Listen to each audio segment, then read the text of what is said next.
Blessed assurance, Jesus is mine. Oh, what a foretaste of glory divine.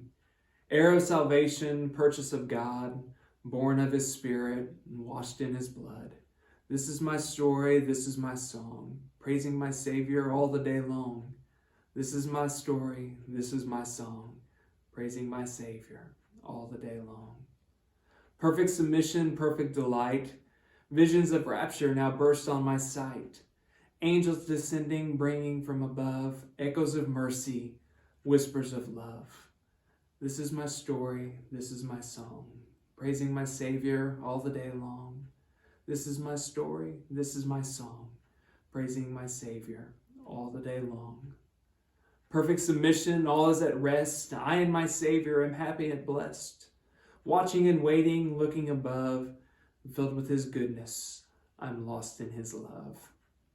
This is my story, this is my song, praising my Savior all the day long. I woke up this morning with that song stuck in my head, over and over and over again. That's all I could, as I'm running, that's all I could hear. I turned off the news, I turned off my normal music, and I just sang that song for an hour and 45 minutes, over and over. And I love that song because when I hear that song, I think of my mom. I have heard her sing that song a million times. And in my head, that's who I hear singing it. I hear her voice singing that song. But the thing I love about that song is not her singing it. It's her living it. Because those words encompass who my mom is. That is her life. She is nuts. She is crazy. We have not a whole lot in common. We argue on political things. She's not a sports fanatic. We disagree on things. My wife says that I treat my mom awful. Just because I've given her a good game hard enough on her backside that I've left a bruise.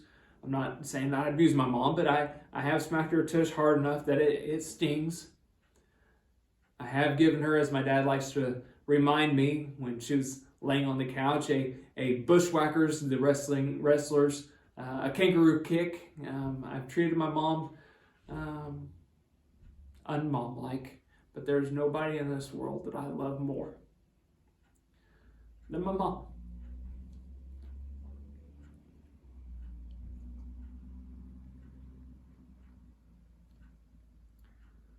Because her living out those words in that song show me who I need to be. Her life is one of honoring God above all else. She taught me.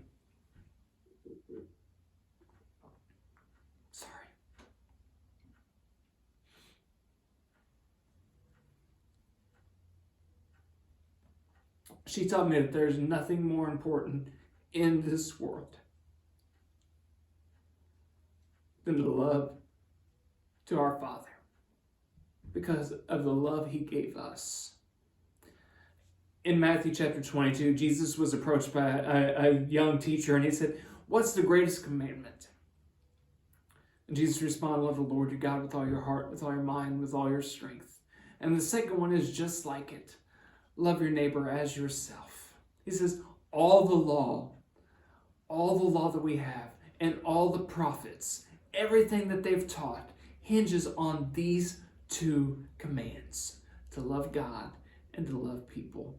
The prophet Hosea in Hosea chapter 8 comes after the people of Israel. He says, "You guys say that you love God, but your life doesn't show it. You build all these great, magnificent temples for God, but you honor other gods. You worship other things. You make these other idols."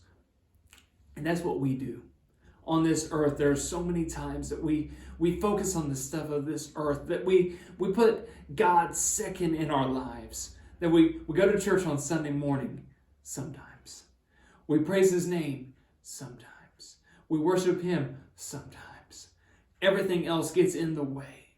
And what Jesus is saying, no, if you are going to be my child, if you're going to follow after me, you have to make me be the main thing. The most important thing in your life has to be me. In Luke chapter 12, Jesus tells a parable. In Luke chapter 12, and it begins in verse 13. And I've read a lot of scriptures of people coming to Jesus with comments, questions, statements, to ask advice, to do things. But this, I think, might be the dumbest thing in the entire history of the world, of people coming to Jesus with a question. He says, someone in the crowd said to him, "Teacher, tell my brother to divide the inheritance with me." Of all the things you could tell Jesus to solve a dispute or to give advice on or to answer something, tell my brother to give me more money. It seems a little petty. And Jesus thought so too. But he said to him, "Man, who made me a judge or arbiter over you?" And he said to them, "Take care and be on your guard against all covetousness, for one's life does not consist in the abundance of his possessions." And he told him this parable, saying, "The land of a rich man produced plentifully. And he thought to himself, what shall I do? For I have nowhere to store my crops." And he said, "I will do this. I will tear down my barns and build larger ones, and there I will store all my grain and my goods. And I will say to my soul, soul, you have ample goods laid up for many years. Relax, eat, and drink, and be merry." In this man is harkening back to Solomon, the wisest man in the history of the world, says in Ecclesiastes that we should eat and drink and be merry. Solomon, who was once the wisest man in the world, was the dumbest man in the world because he put a whole lot of things ahead of God. And that's what this guy's doing here. And then Jesus says this, "But God said to him, 'Fool, this night your soul is required of you, and the things that you have prepared, whose will they be?' So is the one who lays up treasure for himself and is not rich towards God." You see, what this man didn't understand was, it doesn't matter what you accumulate on this earth. It doesn't matter what you have on this earth. It doesn't matter how many toys you have. It doesn't matter who has the biggest house or the biggest yard or the biggest truck or the biggest boat or all the great things. It doesn't matter how much money you have in the bank.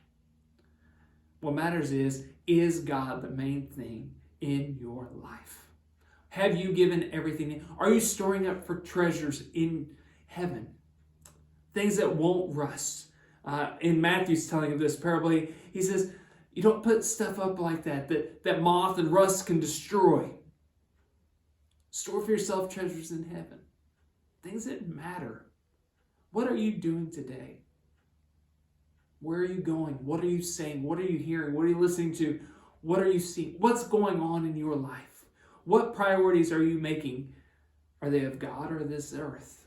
The stuff of this earth is going to pass away. And I'm not saying that we shouldn't enjoy it. I'm not saying that we should not be happy with the things that we have around us, our jobs, our lives, our sports, our friends, our families. We should love those things, but not ahead of God. He has to be the important factor, the most important factor of your life. Everything hinges on that. And the thing we forget often is, and he gets into it in this parable, but then he goes a little further here in verse 35, that you need to be ready. Don't worry about the stuff of this earth, but be prepared and focused on the things that matter, because he's returning. He told the disciples before he ascended into heaven, "I am coming back, and I will take you to be with me." So be ready. Be watchful. He says, verse 35 of Luke chapter 12, "Stay dressed for action and keep your lamps burning, and be like men who are waiting for their master to come home from the wedding feast, so that they may open the door to him at once when he comes and knocks. Blessed are those servants whom the master finds awake when he comes. Truly I say to you, he will dress himself for service and have them recline at the table with him, and he will come and serve them. And if he comes in the second watch or the third and finds them awake, blessed are those servants. But know this, that if the master of the house had known at what hour the thief was coming, he would not have left his house to be broken into. You also must be ready, for the Son of Man is coming in an hour that you do not expect." So in other words, he's returning. Where are your eyes focused? But more importantly, where are the eyes of your heart focused? Are they on the things of this earth? Are they on the things that really matter? In between these two parables, I call it the land in between, Jesus says this.